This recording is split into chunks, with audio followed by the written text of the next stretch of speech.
Okay friends, അപ്പോൾ നമ്മൾ കഴിഞ്ഞ ക്ലാസ്സിൽ ഡു എന്ന മഹാമാന്ത്രികനെ, ആ മാജിഷ്യന്റെ ഒരു സ്പെഷ്യൽ ഇഫക്റ്റ് നമ്മൾ മനസ്സിലാക്കി. ആ കൊളോക്കേഷൻസ് എന്ന് പറയുന്ന ഒരു ഗംഭീരമായിട്ടുള്ള ഒരു ഭാഗത്തെ കുറിച്ചൊക്കെ അത്യാവശ്യം നല്ലൊരു ധാരണ കിട്ടിയിട്ടുണ്ട്.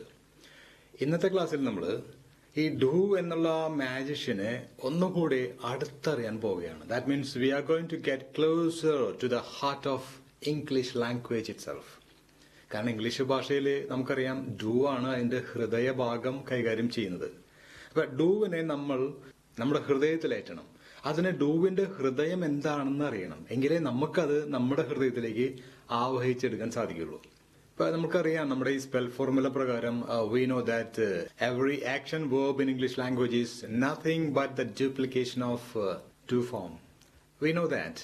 പക്ഷേ ഈ ഡുവിനെ ഡ്യൂപ്ലിക്കേറ്റ് ചെയ്യുന്നത് എങ്ങനെയാണെന്ന് പല തവണയായിട്ട് നമ്മൾ പറഞ്ഞു, ചെറിയ ഡെമോൺസ്ട്രേഷൻ ഒക്കെ കാണിച്ചു.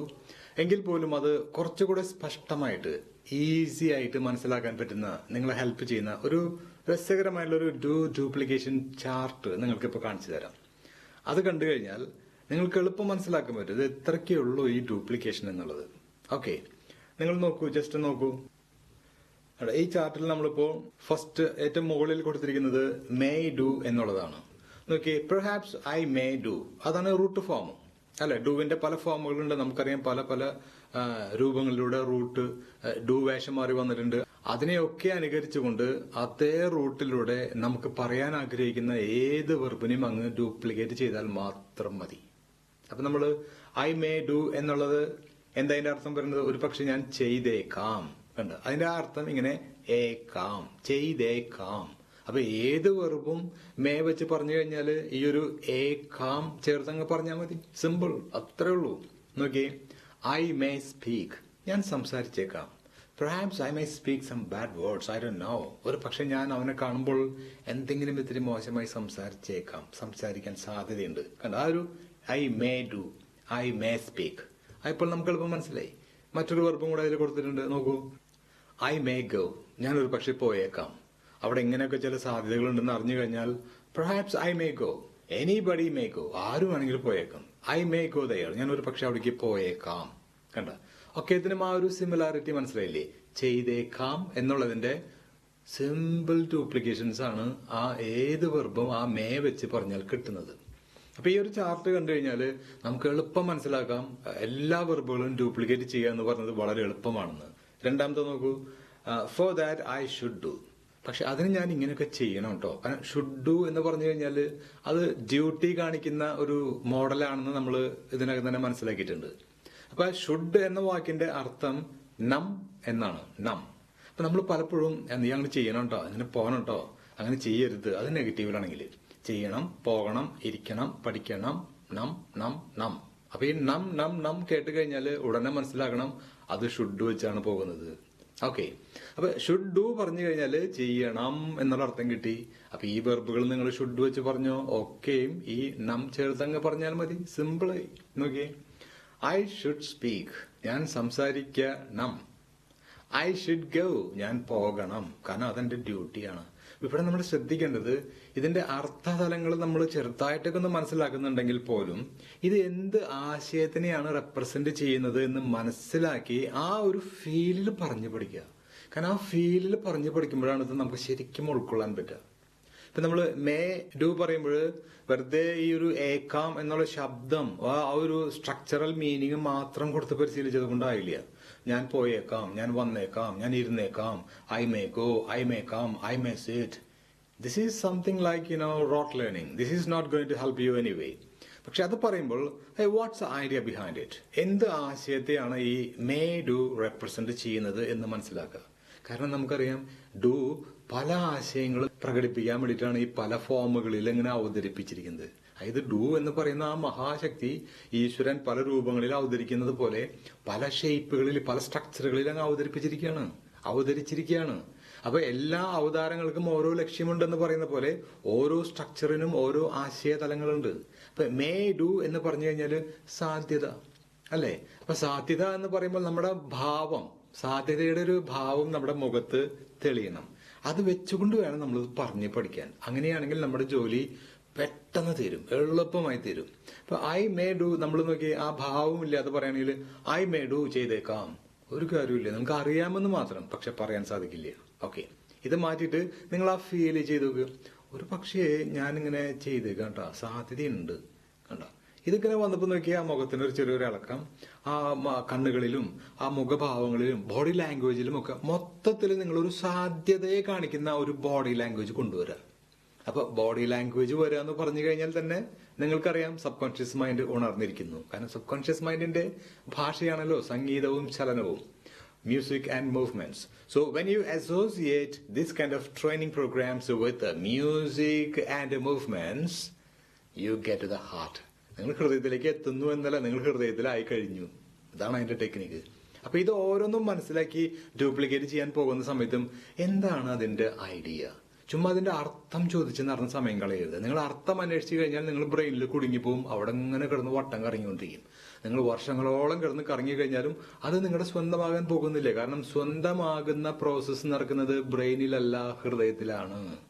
അപ്പൊ നമ്മൾ ഹൃദയത്തിൽ പോയിട്ട് അതിന്റെ പ്രോപ്പർട്ടീസ് ഓണാക്കി അത് പ്രകാരം പരിശീലിച്ചു കഴിഞ്ഞാൽ വെറും സെക്കൻഡുകൾ കൊണ്ട് സ്വന്തമാക്കുന്ന സംഗതി വർഷങ്ങളോളം ബ്രെയിനിൽ അലഞ്ഞു തിരിഞ്ഞു കഴിഞ്ഞാലും സ്വന്തമാവില്ല. ഇങ്ങനെ അലഞ്ഞു തിരിഞ്ഞുകൊണ്ടേയിരിക്കേണ്ടി വരും.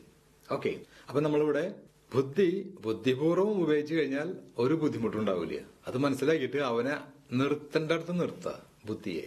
എന്നിട്ട് നമ്മൾ സ്റ്റെപ്പുകളായിട്ട് ഇറങ്ങി ഹൃദയത്തിലേക്ക് വരാം. അപ്പൊ ഓരോ സ്ട്രക്ചർ കിട്ടുമ്പോഴും ആദ്യം അതിന്റെ അർത്ഥം എന്ന് പറഞ്ഞു കഴിഞ്ഞാൽ അതിന്റെ നാളും പേരും ഒക്കെ മനസ്സിലാക്കുന്ന പോലെയാണ്. അതറിയണം, വേണ്ടെന്നൊന്നും പറയുന്നില്ല. പക്ഷെ അവിടെ അത് നിർത്തണം, അതുമ്മ തന്നെ കടിച്ചു തൂങ്ങി കിടക്കരുത്. ഓക്കെ, അത് കിട്ടിക്കഴിഞ്ഞാൽ എന്താണ് അതിന്റെ idea, what's idea behind it.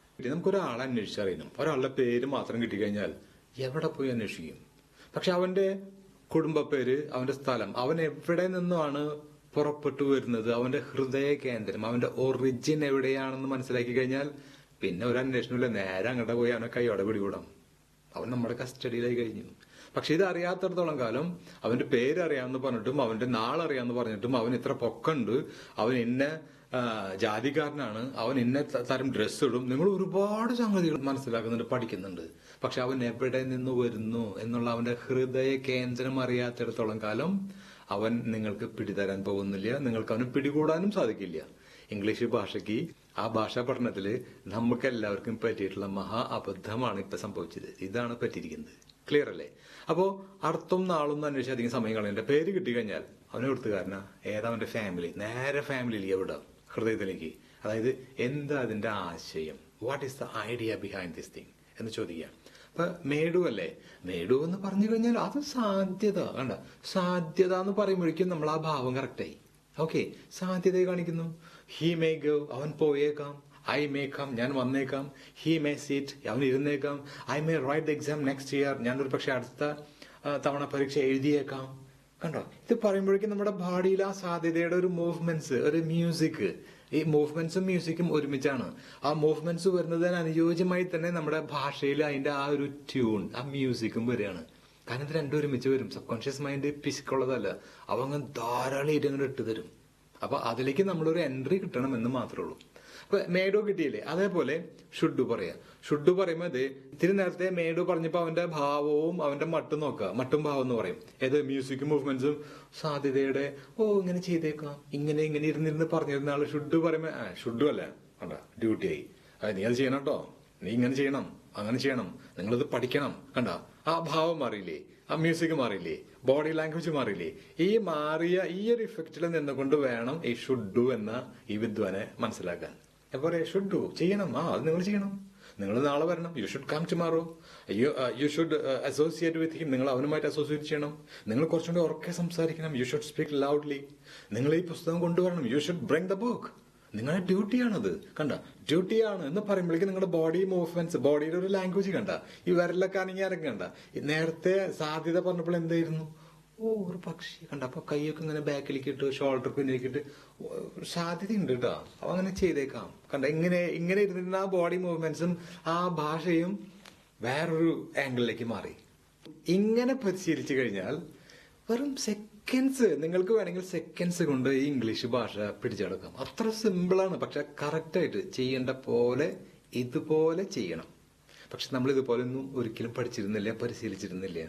അതുകൊണ്ടാണ് ഇംഗ്ലീഷ് ഭാഷ നമ്മുടെ സ്വന്തമാവാതെ മാതൃഭാഷ പോലെ കരുത്തുറ്റ ഭാഷയായി മാറാതിരുന്നത്. ക്ലിയർ അല്ലേ? എങ്കിൽ നമുക്ക് അടുത്തതും കൂടി നോക്കിയാലോ. Can do. ക്യാൻ ഡു അല്ലേ? ക്യാൻ ഡു എന്ന് പറഞ്ഞാലേ പറ്റും. കണ്ടോ, അത് പറയുമ്പോഴേക്കും ഇതേ മസലൊക്കെ എടുത്തു ആൾക്കാർ yes we can do that. Can do പറയുമ്പോഴേക്കും ഒരു can, I can, you can, anybody can do that man. Can, പറ്റുന്നു. ഞാൻ മലയാളം പറയണ്ട. ഇവിടെ ഒരു കാര്യം ശ്രദ്ധിക്കാം. നിങ്ങളുടെ മ്യൂസിക്കും മൂവ്മെന്റ്സും കറക്റ്റ് ആയി കഴിഞ്ഞാൽ, ദാറ്റ് മീൻസ് സബ് കോൺഷ്യസ് മൈൻഡുമായിട്ടുള്ള ഈ ഭാഷയുടെ അലൈൻമെന്റ് കറക്റ്റ് ആയി കഴിഞ്ഞാൽ പിന്നെ നിങ്ങൾ മാതൃഭാഷ മലയാളത്തിൽ അതിനെ സ്പർശിക്കണമെന്നില്ല. കാരണം മലയാളത്തിൽ നമ്മൾ പറയുന്നത് ഈ മ്യൂസിക്കും ഈ മൂവ്മെന്റും കറക്റ്റ് കിട്ടാൻ വേണ്ടിയിട്ടുള്ള ഒരു സൂത്രത്തിനാണ്, ഒരു എളുപ്പ മാർഗമായിട്ടാണ്. അപ്പൊ ഇത് രണ്ടും ഓണാക്കി കഴിഞ്ഞാൽ പിന്നെ വീണ്ടും മലയാളം എന്ന് പറയേണ്ട കാര്യമില്ലല്ലോ. മലയാളത്തിന്റെ ഒരു സഹായം ആവശ്യമില്ല. This is already done, it has done it's purpose. Body language already ഉണർന്നു കഴിഞ്ഞു. ഇനി ഇംഗ്ലീഷിൽ നേരിട്ട് പറയും of course I can do that. We can. You can do that. I can come here tomorrow. You can also come here. Anybody can come. Anybody can speak English. It's very easy. അങ്ങനെ can do. ഇത് പറയുമ്പോൾ നിങ്ങളുടെ ബോഡിയിൽ ആ ഒരു എബിലിറ്റിയുടെ ഒരു നൃത്തം അങ്ങ് കളിക്കണം. ഓൾറൈറ്റ്, അപ്പൊ അതൊക്കെ. ഇനി നമ്മള് വിൽ ഡു എന്ന് പറയുമ്പോ ഭാവി. കണ്ടോ, ഭാവിയിലേക്ക് പോകുമ്പോൾ നോക്കി നിങ്ങളുടെ കണ്ണുകൾ ഓൾറെഡി ഒരു ഭാവിയിലേക്ക് ഒരു ചലനം ഉണ്ടാവും, അല്ലെങ്കിൽ കൈകൾക്ക് ഒരു മൂവ്മെന്റ്സ് കാണും. നാളെ എന്ന് കാണിക്കുന്ന ഭാവി. ഞാൻ നാളെ ശരിയാക്കുന്നുണ്ട്.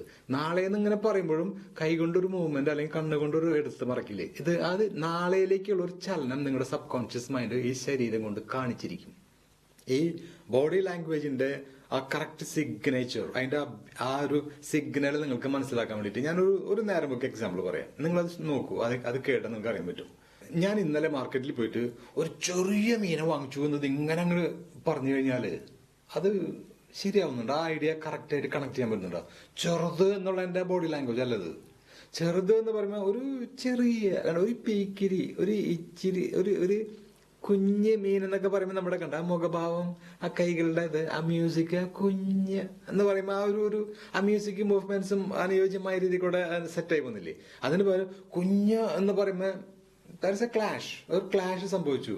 ഈ ലാംഗ്വേജും ബോഡി മൂവ്മെന്റ്സും രണ്ട് തരത്തിലൂടെ പോകുന്നത്. അതൊരിക്കലും ജോയിന്റ് ആവുന്നില്ലേ. That means it fails to hit the target. അത് ലക്ഷ്യം ഭേദിക്കുന്നില്ലേ, നമ്മൾ ഉദ്ദേശിക്കുന്ന പർപ്പസ് നടക്കുന്നില്ലേ ഭാഷയുടെ. ഇത് കൃത്യമായിട്ട് നിങ്ങൾക്ക് മനസ്സിലാക്കാൻ വേണ്ടിയിട്ട് ഒരു ഉഗ്ര നേരം പോക്ക് ഒരു സിറ്റുവേഷൻ പറയാം. നമ്മുടെ പരിചയത്തിലുള്ള ഒരു പാർട്ടി ഒരു 4 വർഷമായിട്ട് ഒരു സുന്ദരിയായ യുവതിയുമായിട്ട് പ്രണയത്തിലായിരുന്നു. അപ്പൊ അവന്റെ സുഹൃത്തുക്കളായി ഞങ്ങൾക്കൊക്കെ അറിയാമായിരുന്നു ഇവൻ 4 കൊല്ലമായിട്ട് ഈ പെൺകുട്ടിയുടെ പിന്നാലെയാണ്, ഭയങ്കരമായിട്ടുള്ള പൊരിഞ്ഞ പ്രേമാണ്. എന്നിട്ട് കഴിഞ്ഞ ദിവസം വന്നിട്ട് പറയാണ്, കഴിഞ്ഞ ആഴ്ച എന്റെയും അവളുടെയും കല്യാണമായിരുന്നു കേട്ടോ എന്ന് പറയും. അപ്പൊ ഞങ്ങൾക്ക് വളരെ happy. Really, my God, wonderful, congratulations എന്ന് പറയുമ്പോഴേക്കും അവൻ പറയുന്നത് എന്റെ കല്യാണം ഗുരുവായൂരും അവളുടെ കല്യാണം ചോറ്റാനിക്കരുമായിരുന്നു.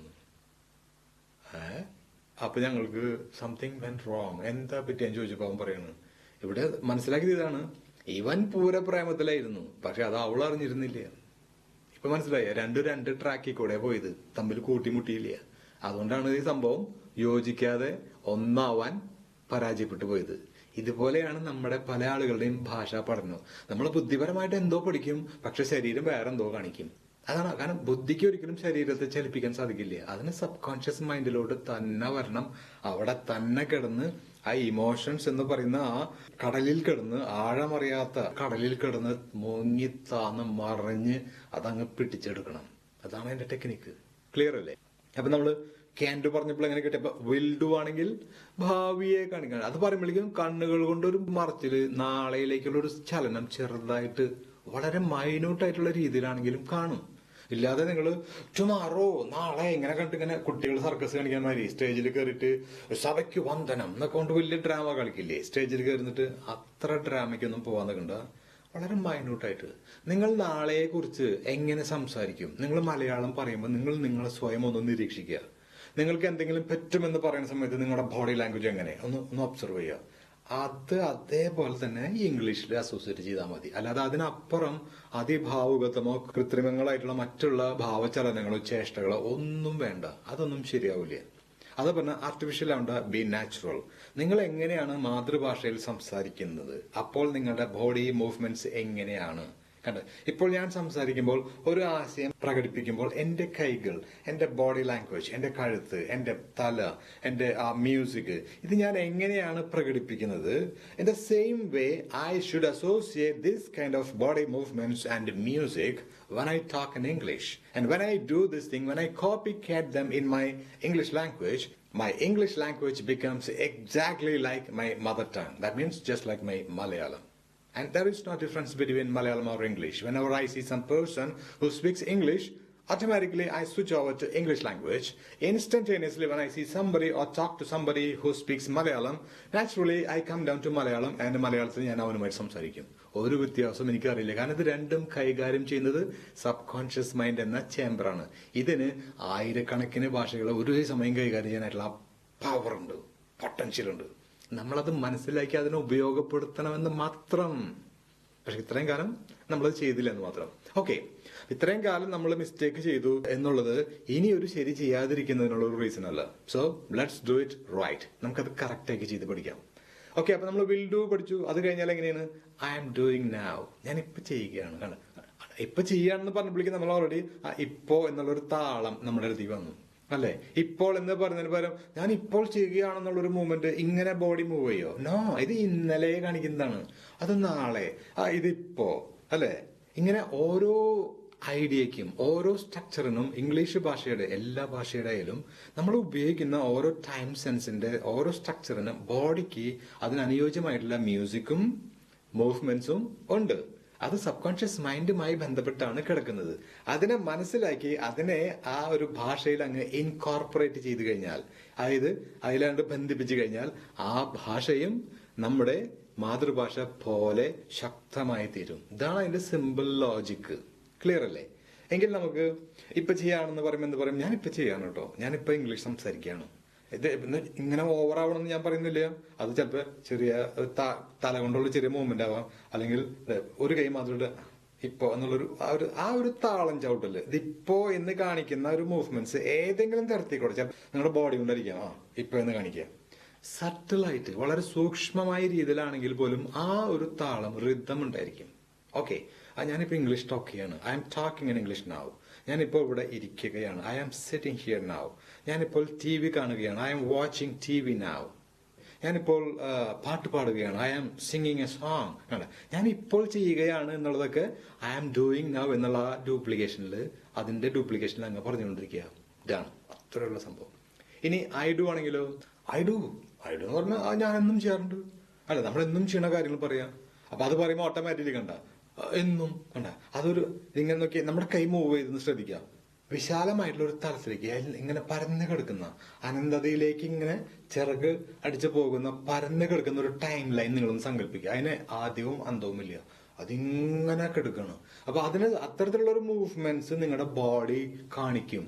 ഏത് ഞാൻ എന്നും വരാറുണ്ടല്ലോ, അല്ലാതെ ഞാൻ എന്നും വരാറുണ്ടെന്നോ ഒരിക്കലും ബോഡി സമ്മതിക്കില്ല, ബോഡി കാണിക്കില്ല. മാതൃഭാഷയിൽ സംസാരിക്കുമ്പോൾ എന്നും ചിലപ്പോ ഒരു സൈഡ് മാത്രമായിരിക്കും ഞാൻ എന്നും വരാറുണ്ട്. ഈ കാണിക്കുന്നതും വേണ്ട, ഈ ഒരു മൂവ്മെന്റ്സിന്റെ വളരെ ചുരുക്കമായിട്ടുള്ള സറ്റിലായിട്ടുള്ള സൂക്ഷ്മമായിട്ടുള്ള ഒരു ചലനമാണ്. അപ്പൊ ഈ ഒരു മൂവ്മെന്റ്സ് കാണിച്ചുകൊണ്ട് അതിനനുയോജ്യമായിട്ടുള്ള ഒരു സംഗീതം ഇട്ടുകൊണ്ട് എന്നും, അതൊക്കെ ഞാൻ എന്നും ചെയ്യുന്നതാണ് കണ്ട എന്നും എന്നുള്ള ആ ഒരു സംഗീതം അസോസിയേറ്റ് ചെയ്തുകൊണ്ട് ആ മ്യൂസിക്, ആ മൂവ്മെന്റ്സ്, അപ്പൊ ബോഡി ലാംഗ്വേജിന്റെ ആ മ്യൂസിക്കും ആ മൂവ്മെന്റ്സും അസോസിയേറ്റ് ചെയ്തുകൊണ്ട് I do it every day കണ്ട. അപ്പോൾ നിങ്ങളുടെ ആ ഭാഷയ്ക്ക് വരുന്ന ഒരു ഫീൽ കണ്ട, I do it every day. പത്രം വായിക്കുന്ന കാര്യമല്ലേ, ഐ റീഡ് എവറി ഡേ. ഞാൻ എന്നും വായിക്കാറുണ്ടല്ലോ, ഐ റീഡ് എവറി ഡേ. ഞാൻ എന്റെ ഫ്രണ്ട്സുകൾക്ക് എന്നും വിളിക്കാറുണ്ട്, I call dum every day കണ്ട, എവറി ഡേ കണ്ട. അത് കുറച്ച് ആർട്ടിഫിഷ്യൽ ആയിട്ട് കാണിച്ചു കഴിഞ്ഞാൽ I call my friends every day കണ്ട. ഈ ഒരു ലെവലിലേക്ക് ആ ബോഡി ലാംഗ്വേജ് നീണ്ടു പോകുന്നത് കാണാൻ പറ്റും. നമ്മൾ ഞാൻ ഇത്തിരി എക്സാജുറേറ്റ് ചെയ്ത് കാണിക്കുന്നത് നിങ്ങൾക്കത് മനസ്സിലാകാൻ വേണ്ടിയിട്ടാണ്. നിങ്ങളുടെ മാതൃഭാഷ മലയാളം എങ്ങനെ ബോഡി മൂവ്മെന്റ്സ് ഉപയോഗിച്ചിട്ടാണ് സംസാരിക്കുന്നത്, അതേപോലെ തന്നെ ഇതിനെ ഇംഗ്ലീഷിലും കൊണ്ടുവന്നാൽ മാത്രം മതി. അതാണ് ഞാൻ പറഞ്ഞതിന്റെ ചുരുക്കം. ഓക്കെ, അപ്പൊ I do it every day എന്ന് പറയുമ്പോൾ കണ്ടോ എന്നും ചെയ്യണ കാര്യങ്ങൾ. ചിലപ്പോൾ കണ്ണടച്ചുകൊണ്ട് പോലും പറയും ഞാൻ എന്നും ചെയ്യുന്ന കാര്യങ്ങൾ I do it every day man. അപ്പൊ I do it every day എന്നുള്ള ആ ഒരു റൂട്ട് ഫോമിൽ തന്നെ നമുക്ക് ആ മ്യൂസിക്, ആ മൂവ്മെന്റ്സ് അറ്റാച്ച് ചെയ്യാൻ പറ്റി. ഇത് കിട്ടിക്കഴിഞ്ഞാൽ നമുക്ക് നമ്മുടെ ഹാബിറ്റ്സ്, എന്നും ചെയ്യണ എല്ലാ കാര്യങ്ങളും പക്ക ഇംഗ്ലീഷിൽ അങ്ങ് ഹാപ്പി ആയിട്ട് കുശാലായിട്ട് പറയാം നമുക്ക്. നമ്മുടെ ഡെയിലി റൂട്ടീൻ പറയാൻ വേണ്ടിയിട്ട് ഇംഗ്ലീഷ് പഠിക്കുന്ന ക്ലാസ്സുകളിലൊക്കെ കണ്ടിട്ടില്ലേ, ആളുകൾ നിന്ന് പ്രയാസപ്പെടണം എന്താ പറയണ്ടേ എങ്ങനെ പറയണ്ടെന്ന് ആലോചിച്ചിട്ട്. ഇത് ഈ ടെക്നിക്ക്, ഈ ഒരു ട്രാക്ക് കയ്യിലുള്ള ഒരാളാണെങ്കിൽ പറയും, well, I get up every day and I read newspaper and then I have a cup of tea and of course sometimes I go out and meet my friends and I if it is a working day I go to my class or I go to my office and I work there. I have my dinner or lunch from the nearby hotel and I come back home and I do this thing. ഇതൊക്കെ കേട്ട് കഴിഞ്ഞാൽ അറിയാം, I do this thing, I do that thing, I do this thing and I do this thing. Sometimes I do like this, sometimes I do like this. ഇങ്ങനെ പറഞ്ഞിട്ട് ഒരു music അവൻ ഈ do എന്നുള്ള കോളത്തിൽ കൂടെ അങ്ങ് കളിക്കുന്നത് കാണാൻ പറ്റും. അത് ഈ ഡു എന്ന കോളത്തിൽ കളിക്കുന്നതിന്റെ കാരണം ഇത് ഇതിൻ്റെതാണെന്ന് അവന്റെ ഹൃദയം അംഗീകരിച്ചത് കൊണ്ടാണ്. ഓക്കെ, അപ്പൊ ഇവിടേക്ക് എത്തി. ഐ ഡു കഴിഞ്ഞാൽ പിന്നെ നമുക്ക് ഐ ഹാവ് ഡൺ ആണ്. ഐ ഹാവ് ഡൺ എന്ന് പറഞ്ഞു കഴിഞ്ഞാൽ അതൊക്കെ ഞാൻ ചെയ്തിട്ടുണ്ട് എന്ന് പറഞ്ഞിട്ട് നമ്മൾ കണ്ട ഇത് പറയുമ്പോഴേക്കുണ്ടല്ലേ വലിയ ആളുടെ ഒരു ഭാവം, ഒരു വീരവാദം അടിക്കുന്ന പോലെ. നമ്മുടെ അക്കംപ്ലിഷ്മെന്റ്സ് എന്ന് പറയും, നമ്മുടെ നേട്ടങ്ങള്, നമ്മൾ എന്തൊക്കെ ചെയ്തിട്ടുണ്ട് കണ്ട, ഒരു ടെണ്ട് എന്ന് കിടക്കുന്ന കണ്ട. നേരത്തെ എന്തായിരുന്നു, അത് ഞാൻ ചെയ്യാറുണ്ട്. സംഗതി രണ്ടിന്റെയും എൻഡ് ഒരു ഉണ്ട് ആണ്. ഇത് നോക്കിയേ, എന്നും ചെയ്യാറുണ്ട്, ഞാനതൊക്കെ ചെയ്തിട്ടുണ്ട് കണ്ട, ഒരു റണ്ട് ടൊണ്ട്. ഇത് രണ്ടിനും രണ്ട് സംഗതി അവസാനം ഒരുപോലെയൊക്കെയാണെന്നുണ്ടെങ്കിലും അതിന്റെ ആ ഒരു ഇഫക്റ്റും അതിന്റെ ഇമ്പാക്റ്റും വ്യത്യാസമുണ്ട്. ഞാൻ ചെയ്യാറുണ്ട് എന്ന് പറയും. നിങ്ങൾ പത്രം വായിക്കാറുണ്ടോ? ഞാൻ പത്രം വായിക്കാറുണ്ട്. ഇന്നത്തെ പത്രം വായിച്ചു? ഇന്നത്തെ പത്രമല്ല, അത് ഞാൻ വായിച്ചിട്ടുണ്ട് കണ്ടോ, അത് ഞാൻ ചെയ്തിട്ടുണ്ട്. അത് ഒരു അക്കംപ്ലിഷ്മെന്റ് പറയുന്ന പോലെ വീരവാചകം അടിക്കാന്നൊക്കെ പറയും. അതേ ഭാവത്തിൽ വേണം ഈ ഹാവ് ഡൺ പറയാൻ വേണ്ടിയിട്ട്. തൽക്കാലം അത്ര മനസ്സിലാക്കിയാൽ മതി. അങ്ങനെ പറയാ, ഞാനൊക്കെ അല്ലേ ഇംഗ്ലീഷ് അല്ലേ ഞാൻ പഠിച്ചിട്ടുണ്ട്, ഐ ഹാവ് സ്റ്റഡിഡ് ഇംഗ്ലീഷ് കണ്ടോ, അതൊക്കെ ഞാൻ ചെയ്തിട്ടുണ്ട്. നിങ്ങൾ ഫോറിനിൽ യാത്ര ചെയ്തിട്ടുണ്ട്? ഞാൻ കുറെ സ്ഥലങ്ങൾ സന്ദർശിച്ചിട്ടുണ്ട്. I have been to many places, I have visited many places. ഞാൻ ചെയ്തിട്ടുണ്ട്. നിങ്ങൾ ഇംഗ്ലീഷുകാരൻ നേരിൽ കണ്ടിട്ടുണ്ടോ? യെസ്, ഞാൻ കണ്ടിട്ടുണ്ട്, അതൊക്കെ ഞാൻ കണ്ടിട്ടുണ്ട്. I know that experience. ആ ഫീലിംഗിൽ പറയും, ഐ ഹാവ് സീൻ ദം. ഞാൻ ഇംഗ്ലീഷുകാരെ കാണാറുണ്ടെന്നാണെങ്കിലോ, of course I see them, ഞാൻ കാണാറുണ്ട് കണ്ട. അപ്പൊ ഈ ആംഗിലേക്കൂടെ പോയി മറ്റേതാണെങ്കിൽ അതൊക്കെ ഞാൻ ചെയ്തിട്ടുണ്ട്, കണ്ടിട്ടുണ്ട്. ആ ഒരു ഭാവത്തേക്കൂടെ കടന്നു. ഇനി പാസ്റ്റിലേക്കാണെങ്കിൽ ഡിഡ് നെക്സ്റ്റ്. ഡിഡ് എന്ന് പറഞ്ഞു കഴിഞ്ഞാൽ കണ്ട, ഡിഡ് എന്ന് പറഞ്ഞപ്പോഴേക്കും കണ്ട നമ്മൾ കൈ ഫ്രണ്ടിലാണെങ്കിൽ പോലും ഒരു ബാക്ക്വേർഡ് മൂവ്മെന്റ്സ് ഞാൻ കാണിക്കുന്നുണ്ട് ബാക്കിലേക്ക് എന്നുള്ളതിന്റെ. അതായത് പാസ്റ്റ്, അത് ഇന്നലെ ചെയ്തു, ഇന്നലെ അല്ലേ, അത് ഞാൻ അവനെ വിളിച്ചിരുന്നു. ഇപ്പൊ ഇത് കാണിച്ചില്ല കണ്ട, തല കൊണ്ടോ ഒരു മൂവ്മെന്റ്സ് നമ്മൾ ഒരു ബോഡി ലാംഗ്വേജ് നമ്മൾ കാണിക്കും. ഇന്നലെ അത് അങ്ങോട്ട് വിട്ടു, പാസ്റ്റിലേക്ക് വിട്ടു നമ്മുടെ കണ്ണുകൾ കൊണ്ട് അല്ലെങ്കിൽ മുഖഭാവം കൊണ്ട്. That means it happened yesterday. അപ്പൊ പാസ്റ്റ് പറയുമ്പോൾ ഈ body movements, body language associate ചെയ്തുകൊണ്ട് ഇന്നലെ എന്നുള്ളൊരു സംഗതി പോലെ, ഇന്നലെ ഞാൻ അവനെ വിളിച്ചിരുന്നു, ഐ കോൾഡ് ഹിം യെസ്റ്റർഡേ. ഞങ്ങൾ സംസാരിച്ചിരുന്നു, വി ടോക്ക്ഡ് അബൌട്ട് ഇറ്റ്. ഞങ്ങൾ ഇന്നലെ ഒരു സിനിമ കണ്ടിരുന്നു, we watched a movie yesterday. ഞാൻ അതിനെ കുറിച്ച് ആലോചിച്ചിരുന്നു കേട്ടോ, ഐ തോട്ട് അബൌട്ട് ഇറ്റ്. ഞങ്ങൾ അത് അവനെ അറിയിച്ചിരുന്നു, we informed him about it. I did like this. Did എന്ന് പറഞ്ഞു കഴിഞ്ഞാല് ചെയ്തു, ചെയ്തിരുന്നു, ഈ രണ്ടർത്ഥം വരും. അപ്പൊ പോയിരുന്നു, വിളിച്ചു, വിളിച്ചിരുന്നു, കണ്ടു, കണ്ടിരുന്നു, പഠിച്ചു, പഠിച്ചിരുന്നു, അങ്ങനെ ചെയ്തു, ചെയ്തിരുന്നു. ഇതൊക്കെ പാസ്റ്റിന്റെ ഡിഡിന്റെ ഡ്യൂപ്ലിക്കേഷൻ ആണെന്ന് മനസ്സിലായി. നെക്സ്റ്റ് നോക്കിയേ, would have done. Would have done എന്ന് പറഞ്ഞാൽ ഇനി നമുക്കറിയാൻ പറ്റും വിൽ ഡുവിന്റെ പാസ്റ്റ്. ഞാൻ ഇങ്ങനെ ചെയ്യും, അതൊക്കെ ഉണ്ട ഭാവി. അത് പാസ്റ്റിലേക്ക് പറയാനല്ലോ, ഞാൻ അത് ചെയ്തേനെ കേട്ടാ, ഞാൻ അങ്ങനെ ചെയ്തേനെ, ഈ ക്ലാസ് ഒക്കെ ഫ്രീ ആണെന്ന് അറിഞ്ഞിരുന്നെങ്കിൽ ഞാനിത് മുൻപേ പഠിച്ചേനെ, ഐ വുഡ് ഹാവ് സ്റ്റഡീഡ്. കണ്ടോ, ചെയ്തേനെ, പക്ഷെ ചെയ്തില്ല. അതാണ് അതിന്റെ അർത്ഥം. ആ ഒരു ഭാവം മനസ്സിൽ നമ്മുടെ ബോഡിയിൽ കണ്ടില്ലേ, ഞാൻ അവനെ അറിയിച്ചേനെ കേട്ടോ, ഇത് ഇത്രയും സീരിയസ് ആണെന്ന് അറിഞ്ഞിരുന്നെങ്കിൽ ഞാനിത് അവനെ അറിയിച്ചേനെ, I would have informed him. പക്ഷെ അറിയിച്ചില്ല, കാരണം എനിക്ക് അറിയില്ലായിരുന്നു സീരിയസ് ആയിരുന്നു എന്ന്. ഉണ്ട്. അതുപോലെ ഈ പറയുന്ന ഈ നാലെണ്ണം ഓപ്പോസിറ്റ് ഇഫക്ട്സ് എന്ന് പറയും. അതായത് പറയുന്നതിന്റെ നേരെ ഓപ്പോസിറ്റ് ആണ് സംഭവിക്കുന്നത്. ഇതൊക്കെ വിശദമായിട്ട് നമ്മൾ ഇനി വരുന്ന ക്ലാസ്സുകളിൽ മനസ്സിലാക്കാൻ പോകുന്ന സംഗതികളാണ്. പക്ഷെ ഒരു ഐഡിയ കിട്ടാൻ വേണ്ടിയിട്ട് ഇത് പറയുമ്പോൾ എന്താ ഇതിന്റെ നമുക്ക് പേരൊക്കെ ആദ്യം അറിയണ്ടേ, എന്നാലല്ലേ ഇവനൊന്ന് നമുക്ക് പേരെടുത്ത് വിളിക്കാൻ പറ്റുള്ളൂ.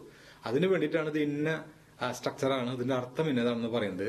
പക്ഷെ ആശയം കൂടിയും ഒന്ന് ചെറുതായിട്ട് അറിഞ്ഞിരിക്കണം, എന്നാലാണ് അവനെ ശരിക്കും പിടികൂടാൻ പറ്റുള്ളൂ. ഐ വുഡ് ഹാവ് ഡൺ, ഞാൻ ചെയ്തേനെ. ഇവിടെ ശ്രദ്ധിക്കുക, വുഡ് ഹാവ് ഡൺ ആണ് done form. That means third form ആണ് ഇതിന്റെ കൂടെ ഉപയോഗിക്കേണ്ടത്. ഓക്കെ, അപ്പൊ I would have gone there, ഞാൻ അവിടേക്ക് പോയേനെ. I would have spoken English, ഞാൻ ഇംഗ്ലീഷ് സംസാരിച്ചേനെ. ഇത്തരം ഒരു ക്ലാസ് മുൻപേ പഠിച്ചിരുന്നെങ്കിൽ I would have spoken English my dear, ഞാൻ സംസാരിച്ചേനെ കേട്ടോ മുൻപേ തന്നെ. ഞാൻ ഇത് അറിഞ്ഞിരുന്നെങ്കിൽ ഞാനവനെ വിളിച്ചേനെ. കോൾ എന്നുള്ളതല്ലേ തേർഡ് ഫോം, കോൾഡ്. അപ്പൊ എങ്ങനെ പറയും? I would have called him. I would have done എന്നുള്ളതിന്റെ ഡ്യൂപ്ലിക്കേറ്റ് ആണ് I would have called him. I would have done this program. ഞാൻ ഈ programme ചെയ്തേനെ. I would have directed this program. I would have produced this program. കണ്ടോ, ആ ഡണ്ണിന്റെ പകരം directed എന്നാക്കാം, produced എന്നാക്കാം, or acted in this program എന്നാക്കാം. ഏത് വെർബാണെങ്കിലും ആ ഡണ്ണിന് അനുയോജ്യമായ രീതി കൂടെ കോപ്പി ചെയ്ത്, ദാറ്റ് മീൻസ് തേർഡ് ഫോമിൽ അങ്ങ് പറഞ്ഞു കഴിഞ്ഞാൽ ഈ സ്ട്രക്ചർ കിട്ടി. ഈ സ്ട്രക്ചറുകളൊക്കെ അങ്ങനെ ഹാവ് ഡന്റെ കൂടെ വുഡ്, കുഡ്, ഷുഡ്, മൈറ്റ് വെച്ച് പറയുന്നതാണ്. ഇങ്ങനെ പറഞ്ഞു കഴിഞ്ഞാൽ അതിന്റെ ആ ഒരു ഡ്യൂപ്ലിക്കേഷൻസും കിട്ടി. നെക്സ്റ്റ് നോക്കി, ഐ കുഡ് ഹാവ് ഡൺ, എനിക്ക് ചെയ്യാൻ പറ്റുമായിരുന്നു കേട്ടോ, പക്ഷെ എന്തുകൊണ്ടോ പറ്റിയില്ല എന്നാണ് അതിന്റെ അർത്ഥം. എനിക്ക് അവനെ വിളിക്കാൻ പറ്റുമായിരുന്നു കേട്ടോ എന്ന് പറഞ്ഞു കഴിഞ്ഞാൽ വിളിക്കാൻ പറ്റിയ ഒരാൾ അങ്ങനെ പറയില്ല, വിളിച്ച ഒരാൾക്ക് അങ്ങനെ പറയാൻ പറ്റില്ല. എനിക്ക് അവിടെ കണ്ടിന്യൂ ചെയ്യാൻ പറ്റുമായിരുന്നു കേട്ടോ എന്ന് പറഞ്ഞു കഴിഞ്ഞാൽ കണ്ടിന്യൂ ചെയ്യാത്ത ഒരാൾക്ക് അത് പറയാൻ പറ്റുള്ളൂ. ദാറ്റ് മീൻസ് ഓപ്പോസിറ്റ് സംഭവിച്ചിട്ടുള്ള ഒരാൾക്ക്. I could have continued there for another 10 years. ഒരു 10 വർഷം കൂടെ എനിക്ക് അവിടെ കണ്ടിന്യൂ ചെയ്യാൻ പറ്റുമായിരുന്നു, പക്ഷെ എന്തുകൊണ്ടോ സംഭവിച്ചില്ല. അതാണ് കുഡ് ഹാവ് ഡൺ. അതുപോലെ ഷുഡ് ഹാവ് ഡൺ ആണെങ്കിലോ, ചെയ്യേണ്ടതായിരുന്നു കേട്ടോ പക്ഷെ ചെയ്തില്ലേ. നമ്മൾ ഷുഡ് ഡു എന്ന് പറഞ്ഞു കഴിഞ്ഞാൽ എന്താ, ചെയ്യണം. ഷുഡ് ഹാവ് ഡണോ, ചെയ്യേണ്ടതായിരുന്നു കേട്ടോ പക്ഷെ ചെയ്തില്ല. ഇതാണ് അതിന്റെ അർത്ഥം.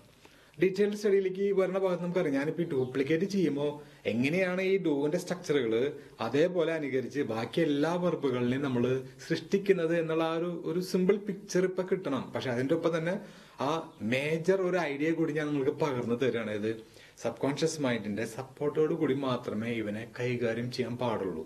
ചുമ്മാ അർത്ഥ തലത്തിൽ മാത്രം ഇത് പഠിച്ചു പോയത് കൊണ്ട് ഒരു ഫലവുമില്ല. അങ്ങനെ ഇത്രയും കാലം ചെയ്തത് കൊണ്ടാണ് നിങ്ങൾക്ക് ഇംഗ്ലീഷ് കോൺഫിഡന്റ് ആയിട്ട് മാതൃഭാഷ പോലെ സംസാരിക്കാൻ സാധിക്കാതിരുന്നത്. ഇനിയും അങ്ങനെ ചെയ്യരുത്. അത് ചെയ്യാതിരിക്കാൻ വേണ്ടിയിട്ട് എങ്ങനെ ചെയ്യണമെന്ന് പറഞ്ഞു തരുന്ന ടെക്നിക്കാണ് ഇപ്പോ. അപ്പോ അർത്ഥം വേണം പേര് പഠിക്കുന്ന പോലെ. അത് കഴിഞ്ഞാൽ അവന്റെ കുടുംബ പേര്, അവൻ എവിടുന്ന്, അവന്റെ ആ പവറും വീക്ക്നെസ്സുകളും ഒക്കെ മനസ്സിലാക്കിക്കൊണ്ട് ഈ ആശയം എന്ത്, അത് എന്നിങ്ങനെ ഉപയോഗിക്കും. അത് മനസ്സിലാക്കിയിട്ട് അതിന് അനുയോജ്യമായിട്ടുള്ള ബോഡി ലാംഗ്വേജിലൂടെ ഉപയോഗിക്കുക. അപ്പൊ ആ ബോഡി ലാംഗ്വേജ് കറക്റ്റ് ആവാൻ വേണ്ടിയിട്ടാണ് ഇതൊക്കെ ഓപ്പോസിറ്റ് ഇഫക്റ്റ് ആണ്. അപ്പൊ പറയുമ്പോൾ അങ്ങനെ വേണം. അയ്യോ ഇതറിഞ്ഞിരുന്നെങ്കിൽ ഞാൻ അവിടെ പോയേനാ കേട്ടോ എന്ന് പറയുമ്പോ പക്ഷെ പോയില്ല എന്നുള്ള കണ്ട ആ ബോഡി ലാംഗ്വേജിൽ ആ ഒരു സംഗതി വന്നില്ലേ. ഞാൻ അവളെ കെട്ടിയാനാ കേട്ടോ, അവൾ ഇങ്ങനെ എന്നെ എത്രയും ഇഷ്ടമായിരുന്നു അവൾ ഞാൻ മുൻപേ അറിഞ്ഞിരുന്നെങ്കിൽ ഞാൻ കെട്ടിയാൻ ഇഷ്ടം എന്ന് പറഞ്ഞിങ്ങനെ ഒരു ഇരിപ്പില്ലേ. പക്ഷെ കെട്ടിയില്ല, കാരണം അത് നമുക്ക് അറിയില്ലായിരുന്നു. അപ്പൊ അങ്ങനെ പറയുമ്പോഴുള്ള ഒരു ആ ബോഡി ലാംഗ്വേജ് കണ്ട, ഞാൻ ഇങ്ങനെ ചെയ്തേനെ. കുഡ് ഹാവ് ഡൺ ആണെങ്കിൽ എനിക്ക് ചെയ്യാൻ പറ്റുമായിരുന്നു കേട്ടോ അതുകൊണ്ട്. ഇനി ഷുഡ് ഹാവ് ഡൺ എന്ന് പറഞ്ഞു കഴിഞ്ഞാലോ, അത് കണ്ട ഷുഡ് ഹാവ് ഡൺ, ഷോ വാളുകൊണ്ട് വെട്ടുന്ന പോലെ നീ ഇമാജിൻ ചെയ്യാം. നീ ഇങ്ങനെ ചെയ്യേണ്ടതായിരുന്നു കേട്ടോ, അങ്ങനെ ചെയ്യേണ്ടതായിരുന്നു, ഇങ്ങനെ ചെയ്യേണ്ടതായിരുന്നു, ചെയ്യാൻ പാടില്ലാത്തതായിരുന്നു. ഇങ്ങനെയാണ് ആ ഷുഡ് ഹാവ് ഡൺ പറയുമ്പോൾ. അപ്പൊ ആ ഒരു അറ്റാക്കിംഗ് ടൈപ്പില് ഇതിന്റെ കുറച്ചും കൂടി ഡിഫറെന്റ് ആയിട്ടുള്ള ആ ഒരു പ്രകടനങ്ങളൊക്കെ നമ്മൾ സ്പെഷ്യലൈസ് ചെയ്യുമ്പോൾ കിട്ടും. തൽക്കാലം U should have done like this, I should have done like that എന്ന് പറഞ്ഞിട്ട് ഇങ്ങനെ ആ ഒരു ഫീലിംഗ് മനസ്സിൽ കൊണ്ടുവരാം. ഞങ്ങളിത് ചെയ്യേണ്ടതായിരുന്നു, നിങ്ങൾ അങ്ങോട്ട് പോകേണ്ടതായിരുന്നു, പക്ഷെ പോയില്ല. പോയ ഒരാളുടെ അടുത്ത് നിങ്ങൾ അവിടെ പോകേണ്ടതായിരുന്നു എന്ന് പറയാൻ പറ്റില്ലല്ലോ. നേരെ ഓപ്പോസിറ്റ് ആണ് അവിടെയും സംഭവിക്കുന്നത്. You should have gone there on time, you should have informed me, നീ എന്നെ ഇൻഫോം ചെയ്യേണ്ടതായിരുന്നു. I should have accepted that proposal, ഞാൻ ആ പ്രപ്പോസൽ സ്വീകരിക്കേണ്ടതായിരുന്നു, പറ്റിപ്പോയി. ഇങ്ങനെ ചെയ്യേണ്ടതായിരുന്നു പക്ഷെ ചെയ്തില്ല എന്നുള്ള ആ സ്ട്രോങ് ഫീലിംഗിലാണ് ഷുഡ് ഹാവ് ഡൺ പറയുന്നത്. മൈറ്റ് ഹാവ് ഡൺ എന്ന് പറഞ്ഞു കഴിഞ്ഞാൽ ഇങ്ങനെ ചെയ്തിട്ടുണ്ടായിരിക്കാം. 2 കൈയും മലർത്തി, അതാണ് മലർത്തി, 2 കൈയും മലർത്തി പറയുന്നതാണ് മൈറ്റ് ഹാവ് ഡൺ. അതായത് ഒരു ഉറപ്പുമില്ല. ഐ മൈറ്റ് ഹാവ് ഡൺ, ഞാനൊരു പക്ഷെ അങ്ങനെ ചെയ്തിട്ടുണ്ടാവാം. ഞാനൊരു പക്ഷെ എന്തെങ്കിലും ഹാർഷ് ആയിട്ടുള്ള വാക്കുകൾ പറഞ്ഞിട്ടുണ്ടായിരിക്കാം, എനിക്ക് ഓർമ്മയില്ല. I might have used some harsh words, I might have spoken some bad words, and I might have spoken, I might have used. ഇതൊക്കെ I might have done എന്നുള്ളതിന്റെ ഡ്യൂപ്ലിക്കേഷൻസ് ആണ്. ക്ലിയർ അല്ലേ? ഇതുപോലെ ഈ 12 തരത്തിലൂടെ നമ്മൾ ഈ വെർബുകൾ, എല്ലാ വെർബുകളെയും അങ്ങ് ഡ്യൂപ്ലിക്കേറ്റ് ചെയ്യുക. എങ്ങനെ? അർത്ഥതലത്തിലൂടെയാണോ? അത് തുടക്കം മാത്രം. ശരിക്കും ഡ്യൂപ്ലിക്കേഷൻ നടക്കേണ്ടത് ഹൃദയ തലത്തിലൂടെ. ദാറ്റ് മീൻസ് എന്താണ് അതിന്റെ ആശയം എന്ന് ആദ്യം മനസ്സിലാക്കുക. What's the idea behind it? And what's the feeling we need to produce, we need to express? അത് രണ്ടും മനസ്സിലാക്കിയിട്ട് you just live it. That means learning ഒരു 10%. എന്താണ് ഏതാണ് എന്ന് അറിയാൻ വേണ്ടി മാത്രം ലേണിംഗ് 10%. ബാക്കി 90% it's time to live in English. ഈ ഒരു പ്രപ്പോസിഷൻ, ഈ ഒരു ടെക്നിക്കലി നിങ്ങൾ ഇതങ്ങ് പ്രാക്ടീസ് ചെയ്യുക. ഇതാണ് ഇതിന്റെ മെക്കാനിസം. ഇനി one more important thing I must say now. ഈ 12 തലങ്ങളിലൂടെ നമ്മൾ ആശയത്തെ ഡ്യൂപ്ലിക്കേറ്റ് ചെയ്യുന്നത് എന്ന് പറഞ്ഞു കഴിഞ്ഞാൽ അതൊരു ഐഡിയ നിങ്ങൾക്ക് മനസ്സിലാവാൻ വേണ്ടി ഇപ്പൊ പറഞ്ഞതാണ്. ഇപ്പൊ അത് 12 ചെയ്യാൻ പാടില്ല, അത് വളരെ ടഫായിരിക്കും. നമ്മൾ ഏറ്റവും അധികം ശ്രദ്ധിക്കേണ്ടത് 5 കോളങ്ങൾ നമ്മൾ എപ്പോ പഠിക്കുന്ന സമയത്തും ആ പ്രസന്റും പാസ്റ്റും ഫ്യൂച്ചറിനെയും റെപ്രസെന്റ് ചെയ്യുന്ന ആ നടുവില ക്ലിയർ വൈറ്റ് ബോക്സിൽ കാണുന്ന ആ കോളംസ് ഇല്ലേ, ഈ 5 കോളംസ് മാത്രം ഒന്ന് സ്പെഷ്യലൈസ് ചെയ്താൽ മതി ഇപ്പോ ഈ ഇന്നും നാളെയുമായിട്ട്. കാരണം ഈ 5 കോളങ്ങളില് നമ്മൾക്ക് ഏറ്റവും അധികം ഉപയോഗിക്കേണ്ട പ്രസന്റും പാസ്റ്റും ഫ്യൂച്ചറും കിടക്കുന്നുണ്ട്. ഇപ്പൊ ഡൂവിനെ സംബന്ധിച്ച് പറയാന്നുണ്ടെങ്കിൽ പ്രസന്റും പാസ്റ്റും മാത്രമല്ല, പ്രസന്റ് പാസ്റ്റ് എന്ന് പറയുന്ന ഒരു സ്പെഷ്യൽ സാധനമുണ്ട്. അതായത് പ്രസന്റിലും പാസ്റ്റിലും ഒരുപോലെ കാലിട്ട് നിൽക്കുന്ന, 2ഉം 5ലും ഒരുപോലെ കാലിട്ട് നിൽക്കുന്ന ഒരു ടെക്നിക്ക്, ഒരു സ്ട്രക്ചർ ഉണ്ട്. അതാണ് ഹാവ് ഡൺ, പ്രസന്റ് പെർഫെക്റ്റ് എന്ന് പറയും. അതിനെക്കുറിച്ച് ഒരു സ്പെഷ്യൽ ക്ലാസ് തനിച്ച് നമ്മൾ പിന്നീട് ചെയ്യും. തൽക്കാലം ഈ വിദ്വാൻ 2ഉം 5ലും കാലിട്ടിട്ട് പോകുന്ന ആളാണെന്ന് മനസ്സിലാക്കിയാൽ മതി. പ്രസന്റിലും പാസ്റ്റിലും ഒരുപോലെ കാലിട്ട് നിൽക്കുന്ന ഒരാളാണ് ഈ have done, present perfect. That means done എന്ന് പറഞ്ഞു കഴിഞ്ഞാൽ കഴിഞ്ഞു, ചെയ്തു എന്നർത്ഥം. അതായത് ആക്ഷൻ കഴിഞ്ഞു. പക്ഷെ ഹാവ് എന്ന് പറഞ്ഞു കഴിഞ്ഞാൽ പ്രസന്റ് ഫോം അല്ലേ, അതായത് ഇഫക്റ്റ് പ്രസന്റിൽ ഉണ്ടെന്ന് അർത്ഥം. അപ്പൊ കഴിഞ്ഞു പോയ ആക്ഷൻ ആണെങ്കിലും അതിന്റെ റിസൾട്ടോ ഇഫക്റ്റോ പ്രസന്റിൽ ഉള്ളത് കൊണ്ടാണ് ഈ പ്രസന്റ് പാസ്റ്റ് അഥവാ പ്രസന്റ് പെർഫെക്റ്റ് എന്ന ആ സ്ട്രക്ചറിനെ നമ്മളൊന്ന് ശ്രദ്ധിക്കണം എന്ന് പറയുന്നത്. കാരണം ഇവന് എപ്പോ വേണമെങ്കിലും അങ്ങോട്ടും ഇങ്ങോട്ടും കാലം മാറ്റാം. അങ്ങനത്തെ ഒരു ട്രിക്കി സ്ട്രക്ചറാണ് ഹാവ് ഡൺ. ഇംഗ്ലീഷ് ഭാഷ ശരിക്കും കീഴടക്കണമെങ്കിൽ ഈ 5 സ്ട്രക്ചറാണ്, ഈ 5 കോളംസ് ആണ് നമ്മൾ വളരെയധികം ശരിക്കും ഉള്ളിലേക്ക് എടുത്ത് ആദ്യം പഠിച്ച് ഉറപ്പിക്കേണ്ടത്. അതിൽ തന്നെ ഏറ്റവും അധികം ശ്രദ്ധിക്കേണ്ടത് 2 കോളങ്ങളാണ്, ഡു ഡസ് എവറി ഡേ എന്നുള്ളതും ഹാവ് ഡൺ ഹാസ് ഡൺ എന്നുള്ളതും. ഈ 2 ഉണ്ടാകളില്ലേ, ചെയ്യാറുണ്ട്, ചെയ്തിട്ടുണ്ട്, ഈ ഉണ്ടാകള് രണ്ടും ശരി പ്രശ്നക്കാര് തന്നെയാണ്. അവരെ നമ്മൾ ശരിക്കും ആദ്യം തന്നെ കൊടുത്ത് അടിച്ച് ഒതുക്കിയിരുത്തണം, 2 ഉണ്ടകളെയും. അല്ലെങ്കിൽ ആ ഉണ്ടകൾ നമുക്ക് ഉണ്ടകൾ തരും, വെടിയുണ്ടകള്. അതുകൊണ്ട് ഈ ചെയ്യാറുണ്ട്, ആ ചെയ്തിട്ടുണ്ട്, ഈ ആക്ഷൻ ബോഡി ലാംഗ്വേജിൽ തന്നെ കറക്റ്റ് ചെയ്യുക. ഞങ്ങൾ അങ്ങനെ ചെയ്യാറുണ്ട്, അതൊക്കെ ഞാൻ ചെയ്തിട്ടുണ്ട്. നിങ്ങൾ ആ വ്യത്യാസം മനസ്സിലാവുന്നില്ലേ? ഞാൻ ചെയ്യാറുണ്ട്, ഐ ഡു ഇറ്റ്, ഞാൻ ചെയ്തിട്ടുണ്ട്, I have done it. I do it every day, I have already done it. I do it every day, I have already done it man. ഞാനത് ചെയ്യാറുണ്ട്, ഞാനത് ചെയ്തിട്ടുണ്ടെന്ന്. കണ്ട, ഇതെന്റെ സ്വഭാവമാണ്, ഇതൊക്കെ ഞാൻ നേടിയിട്ടുണ്ട്. കണ്ട, സ്വഭാവമാണ്, ചെയ്തിട്ടുണ്ട്, അക്കംപ്ലിഷ്മെന്റ്സ്. നേച്ചറാണ്, ഹാബിറ്റ്സ് ആണ്, അക്കംപ്ലിഷ്മെന്റ്സ് ആണ്. ഈ 2 ഡയമെൻഷനെ ശരിക്കും അങ്ങോട്ട് ശരീരം കൊണ്ട് ആ ഭാവതലങ്ങളിലേക്ക് അങ്ങ് ആകർഷിച്ച് അങ്ങനെ ആവഹിച്ചെടുത്ത് അങ്ങ് പരിശീലിക്കുക, പ്രകടിപ്പിക്കുക, ലിവ് ചെയ്യുക. അപ്പൊ ഈ 2 കോളം കൃത്യമായിട്ട് കിട്ടണമെങ്കിൽ ഈ 5 കോളങ്ങളെ ശരിക്കും നമ്മൾ പറയണം. കാരണം അതിൽ നമുക്ക് പ്രസന്റും പാസ്റ്റും ഫ്യൂച്ചറും പ്രസന്റ് പാസ്റ്റും മനസ്സിലായില്ലേ, ഹാവ് ഡൺ എല്ലാം ഉണ്ട്.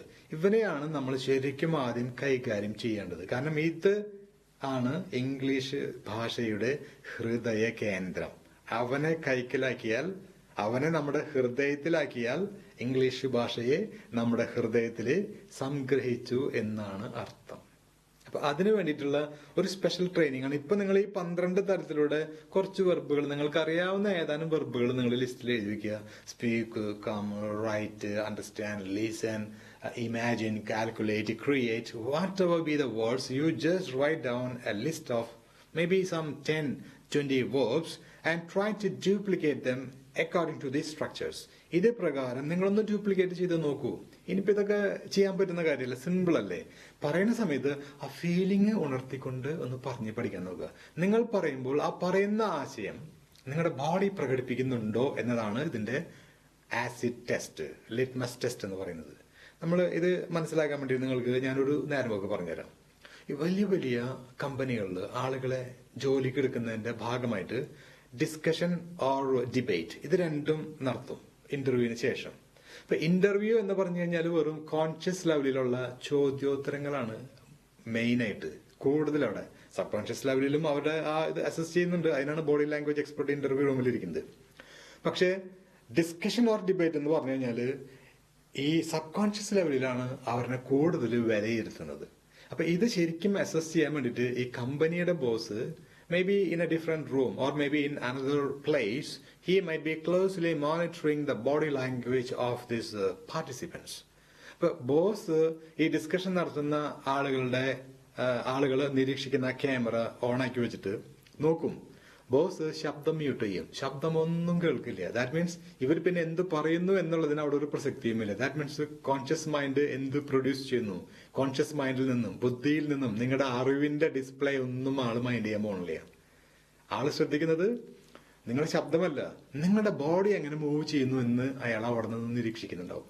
അപ്പൊ ഒരു ഡിസ്കഷനിൽ പങ്കെടുക്കുന്ന ഒരാള് വെറുതെ കൈയും കാലും ഇങ്ങനെ കെട്ടിവെച്ചിട്ട് സംസാരിക്കുകയാണെങ്കിൽ ബുദ്ധിപരമായിട്ട് മാത്രമാണ് സംസാരിക്കുന്നതെങ്കിൽ ഏതാണ്ട് ഇങ്ങനെ ഇരിക്കും. നമ്മുടെ ബോസ് കാണാൻ ഇങ്ങനെ ഇരിക്കും,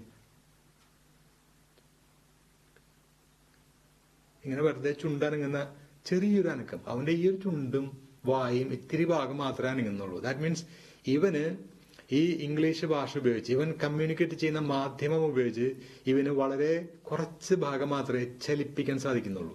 അത് മനസ്സിലാക്കി കഴിഞ്ഞാൽ ബോസ് അറിയാൻ പറ്റും ഇവന് അങ്ങ് ചലിപ്പിക്കാനായിട്ടുള്ള ആളുകളെ, കമ്പനിയെ, ജനങ്ങളെ, ഒരു രാജ്യത്തെ ചലിപ്പിക്കാനായിട്ടുള്ള കഴിവ് വളരെ കുറവാണെന്ന് അപ്പൊ തന്നെ ബോസ് മനസ്സിലാക്കും. അതേസമയം തന്നെ വേറെ ചില ആൾക്കാരുണ്ട്, അവർ സംസാരിക്കുമ്പോൾ ബോസ് ഇപ്പോഴും ശബ്ദം കേൾക്കുന്നില്ല. ബോസ് നോക്കുമ്പോൾ അവരുടെ ബോഡി ലാംഗ്വേജ് ഇങ്ങനെയാണ്.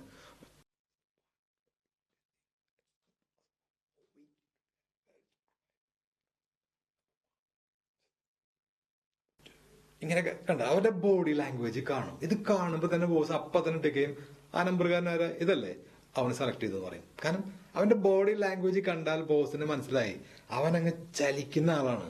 ഇങ്ങനെ സ്വയം ചലിക്കാൻ കഴിവുള്ള ആ മാധ്യമം ഉപയോഗിച്ച്, ഇപ്പൊ ഇംഗ്ലീഷ് മാധ്യമമായിട്ടാണല്ലോ ഡിസ്കഷൻ ഒക്കെ നടക്കുന്നത്.